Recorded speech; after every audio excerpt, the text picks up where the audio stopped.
కాలాతీతమైన కావ్యాన్ భగవద్గీత కురుక్షేత్ర యుద్ధ భూమిలో ప్రారంభమవుతుంది. ఇది ఒక మహాయుద్ధం. ఇది కేవలం భక్తిక యుద్ధం మాత్రమే కాదు, ధర్మం మరియు అధర్మం మధ్య జరిగే ఒక ఆధ్యాత్మిక యుద్ధం కూడా. పాండవులు, కౌరవులు అనే రెండు వర్గాలు తమ రాజ్య భవిష్యత్తును నిర్ణయించే యుద్ధదానికి సిద్ధంగా ఉన్నాయి. ఈ యుద్ధం వారి కుటుంబం, స్నేహితులు మరియు శత్రువుల మధ్య ఉన్న సంబంధాలను కూడా పరీక్షిస్తుంది.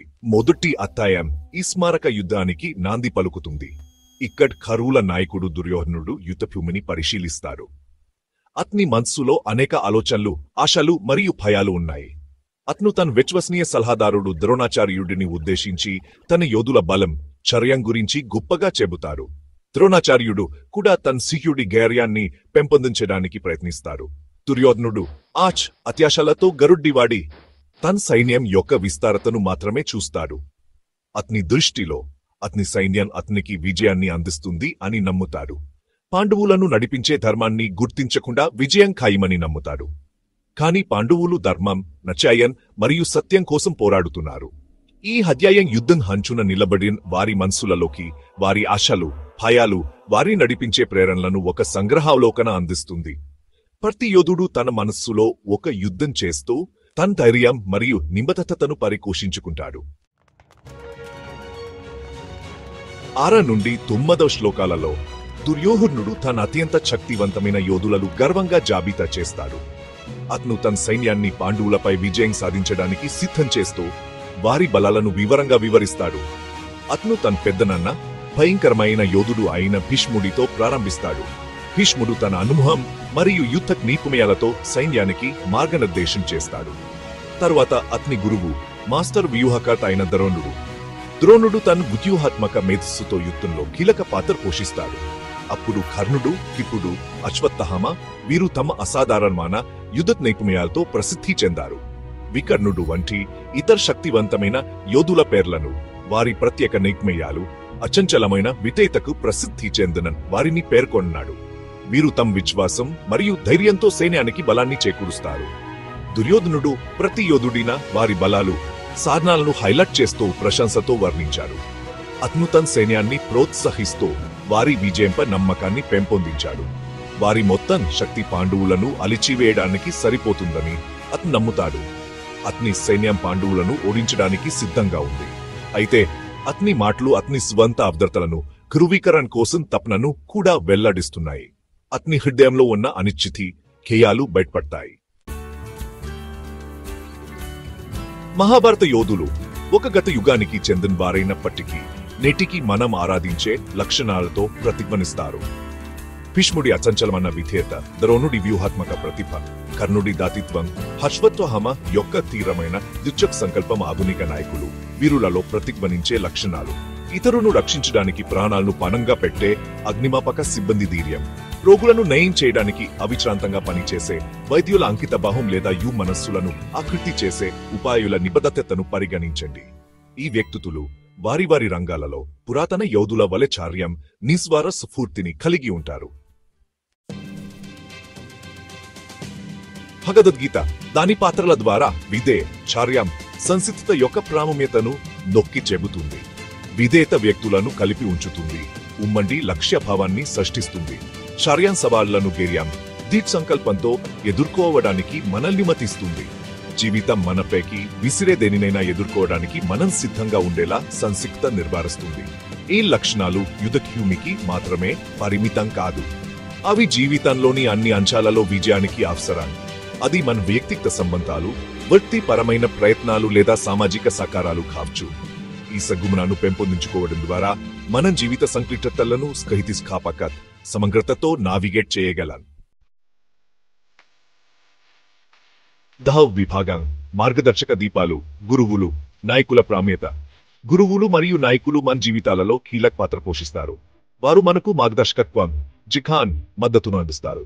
భీష్ముడు, ద్రోణుడు వంటి అనుభవజ్ఞులైన యోధులపై దుర్యోధనుడి ఆధారపడిన గురువులు నాయకుల ప్రాముఖ్యతను హైలైట్ చేస్తుంది.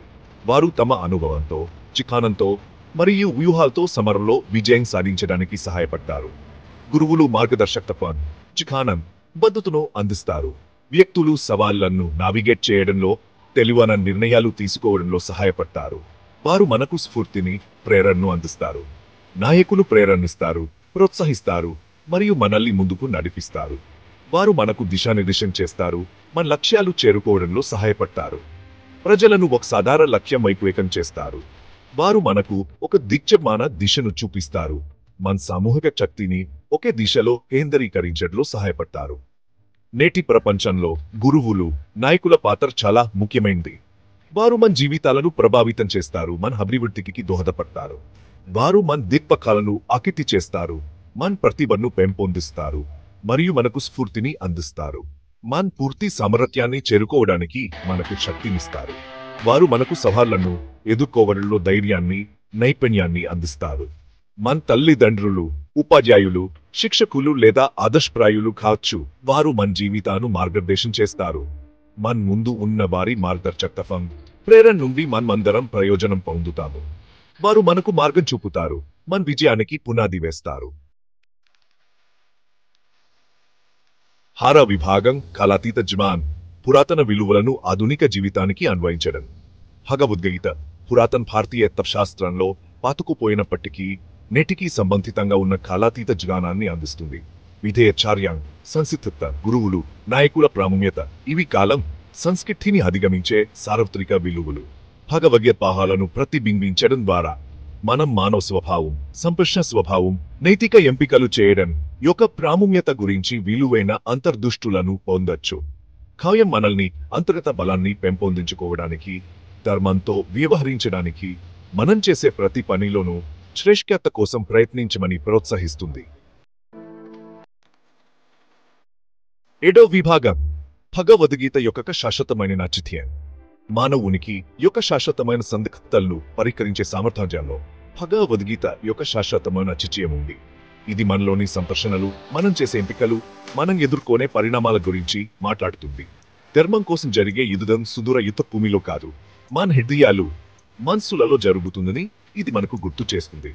సంక్లిష్టమైన సవాళ్లతో పాల్పడుతున్న ప్రపంచంలో భగవద్గీత యొక్క ధైర్యం, కరుణ, స్వీయ సాక్షాత్కార సందేశమాచ మార్గదర్శకత్వం యొక్క దీప్స్తంభాన్ని అందిస్తుంది. ఇది మన తక్షణ పరిస్థితులను దాటి చూడటానికి, మన జీవితాలను నియంత్రించే లోతైన సత్యాలతో కనెక్ట్ అవ్వమని ప్రోత్సహిస్తుంది. 8వ విభాగం కార్యాచరణకు పిలుపు, ధైర్యం, ధర్మాన్ని స్వీకరించడం. దుర్యోధనుడు తన యోధులను జాబితా చేయడం అంటే నిజమైన బలం శారీరక పరాక్రమంలో మాత్రమే కాదు, నైతిక ధైర్యం, ధర్మంలో ఉందని గుర్తు చేస్తుంది. భగవద్గీత మనల్ని మన స్వంత జీవితాల యోధులుగా ఉండాలని, మనం నమ్మే దాని కోసం పోరాడాలని, సత్యం, న్యాయం కోసం నిలబడాలని పిలుస్తుంది. మన ఆధునిక ప్రపంచ సంక్లిష్టతను నావిగేట్ చేస్తున్నప్పుడు భగవద్గీత యొక్క కాలాతీత జ్ఞానం నుండి ప్రేరణ పొందండి. విధేయత, చర్యం, సంసిద్ధ లక్షణాలను పెంపొందించుకుందాం. గురువులు, నాయకుల నుండి మార్గదర్శకత్వం తీసుకుందాం. తేజం, కరు, సమగ్రతతో మన జీవితాన్ని గడపడానికి ప్రయత్నిద్దాం. ఈ వీడియోకు సంబంధించిన ఎలాంటి సందేహాలు లేదా ప్రశ్నలు ఉన్నా దయచేసి కింద కామెంట్ చేయండి. ఈ భావనలపై మరింత స్పష్టతనిచ్చేందుకు భవిష్యత్తు వీడియోలలో వాటిని పరిష్కరించడానికి నా వంతు కృషి చేస్తాను. మీ అభిప్రాయాలు మరియు ఆసక్తితో స్వాగతం. మా తదుపరి వీడియోను మిస్ కాకుండా ఉండేందుకు సబ్స్క్రైబ్ చేయడం మరియు నోటిఫికేషన్ బెల్ను హిట్ చేయడం మర్చిపోవద్దు. అక్కడ మేము ఈ లోతైన విషయాలలో మరింత లోతుగా ప్రవేశిస్తాము.